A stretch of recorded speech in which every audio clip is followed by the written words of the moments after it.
आज की इस वीडियो में पास्ट इंडेफिनिट टेंस के अफर्मेटिव सेंटेंस यानी कि सकारात्मक वाक्यों को ट्रांसलेट करना सीखेंगे। सकारात्मक वाक्य कौन से होते हैं पहले ये जान लीजिए। ऐसे वाक्य जिनमें ना तो नहीं आया हो और ना ही क्या कौन कैसे ये वर्ड आए हों तो उनको सकारात्मक वाक्य कहते हैं। सकारात्मक का एक प्रकार से समझ सकते हैं साधारण वाक्य, जैसे हम विद्यालय जाते थे। तो देखिए ये साधारण वाक्य है, सकारात्मक वाक्य है। इसमें ना तो कहीं नहीं आया है और ना कोई प्रश्नवाचक शब्द आया है। ठीक, वह अपना काम करता था, है ना, तो ये सकारात्मक वाक्य हो गया। अब सबसे पहले पहचान जान लीजिए, पास्ट इंडेफिनिट टेंस की पहचान क्या होती है। जिन वाक्यों के अंत में ता था, ती थी, ते थे, या, ई, ए, आती आता है, मतलब आदि शब्द आते हैं, वह पास्ट इंडेफिनिट टेंस कहलाता है। ठीक, अब या, ई, ए का मतलब ये नहीं कि केवल यही आए, बड़ी की मात्रा आ सकती है, बड़ा का मात्रा आ सकता है ना, तो ये मात्राएं आ सकती हैं। जैसे मोहन पटना गया, या आ गया, तो ये कौन सा वर्ड हो गया, पास्ट इंडेफिनिट टेंस हो गया। ठीक, अब आगे हम पहले दो वाक्यों को ट्रांसलेट करने का नियम बताते हैं, फिर नीचे पूरे आपको उदाहरण सहित ट्रांसलेशन सिखाते हैं। तो सबसे पहले इनका साधारण वाक्य बनाने का नियम सीख लीजिए। पास्ट इंडेफिनिट टेंस में साधारण वाक्यों को बनाने का नियम। ठीक, सबसे पहला नियम,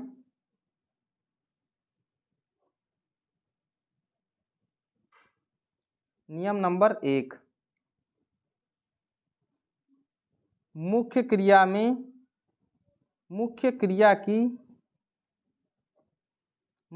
की सेकेंड फॉर्म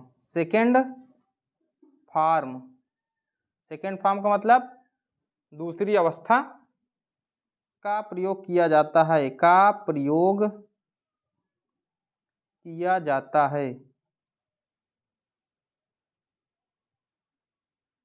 अब सेकेंड फॉर्म क्या होती है ये हमने बता भी दिया है पिछली कई वीडियो में, फिर से समझ लीजिए। जैसे गो का सेकेंड फॉर्म होता है वेंट और थर्ड फॉर्म होता है गोन, तो इनके फॉर्म चला करते हैं मुख्य क्रिया के। तो इसमें नियम क्या है, अगर अफर्मेटिव सेंटेंस है तभी ये नियम लगेगा, मुख्य क्रिया की सेकेंड फॉर्म का प्रयोग किया जाता है।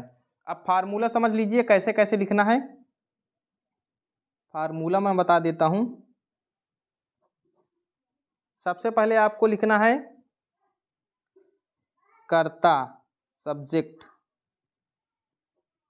फिर वर्ब की सेकेंड फॉर्म, मेन वर्ब की सेकेंड फॉर्म, ठीक, एनवी सेकेंड, फिर ऑब्जेक्ट, फिर अन्य शब्द, अदर वर्ड। ठीक, ये होता है नियम।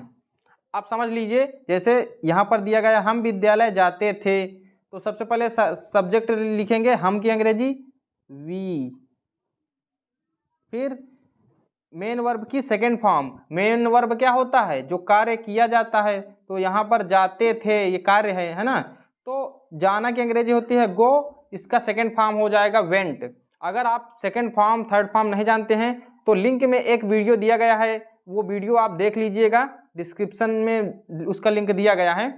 तो फर्स्ट सेकेंड थर्ड फॉर्म भी आप लोग सीख लीजिएगा, तभी आप ये ट्रांसलेशन कर पाएंगे। ठीक, तो गो का सेकेंड फॉर्म होता है वेंट, WENT, और विद्यालय की अंग्रेजी होती है स्कूल। ठीक, हमने बताया था गो के बाद ज़्यादातर टू प्रीपोजिशन का प्रयोग किया जाता है।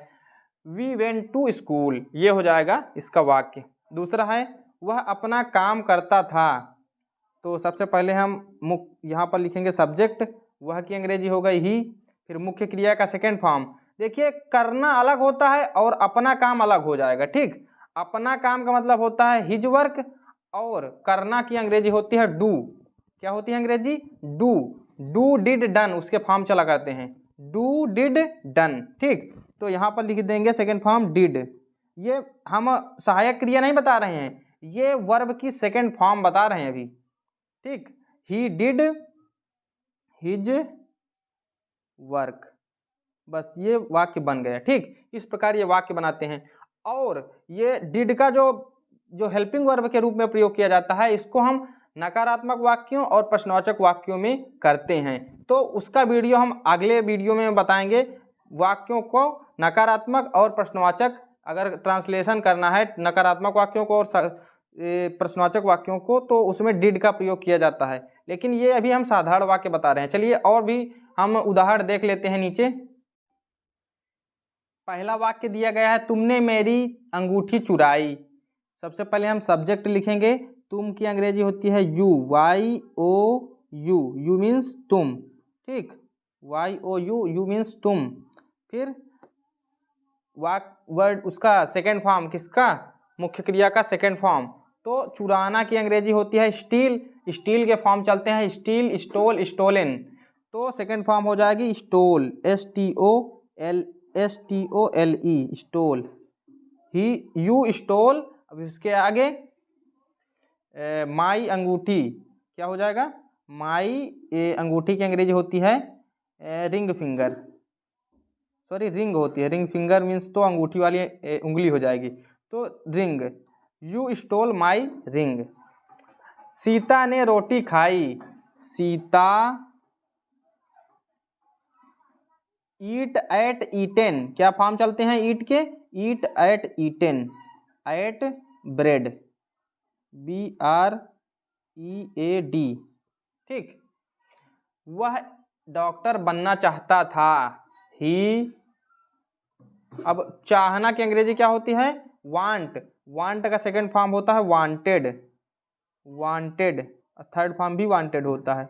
He wanted to. देखिए जब दो मुख्य क्रियाएं जैसे लगे, बनना भी होता है और चाहना भी होता है ना, तो वांटेड हो गई चाहना की अंग्रेजी, और बनना की होती है बी, बिकम भी होती है और बी भी होती है। तो he want to be doctor, क्या, doctor, DOCTOR, he want to be doctor. अगर आप यहाँ बिकम लिखना चाहें तो भी सही हो जाएगा वो। राम ने रावण को मारा। राम सेकेंड फॉर्म, मारना की अंग्रेजी होती है किल, किल मीन्स मारना या हत्या करना, तो किल्ड सेकेंड फॉर्म क्या हो जाएगी, किल्ड। राम किल्ड रावण, तो RAVAN या WAN है ना, तो राम किल्ड रावण। मोहन ने एक पत्र लिखा। तो मोहन, राइट, रॉट, रिटेन, लिखना की अंग्रेजी क्या होती है राइट, तो उसके फॉर्म चलते हैं राइट, रॉट, रिटेन, तो WROTE। वैसे स्पेलिंग तो होती है WRITE, लेकिन सेकंड फॉर्म हम लगा रहे हैं रॉट, ठीक। Mohan wrote a letter, LETTER। ये इस प्रकार वाक्य बन जाते हैं। ये हमने जो बताया है ये पास्ट इंडेफिनिट टेंस का साधारण वाक्य बनाना सिखाया है, ठीक। अगली वीडियो में हम आपको नकारात्मक वाक्य और प्रश्नवाचक वाक्य बनाना भी सिखाएंगे। अगर आपको ये वीडियो पसंद आए तो वीडियो को लाइक करें और अपने दोस्तों के साथ शेयर करें।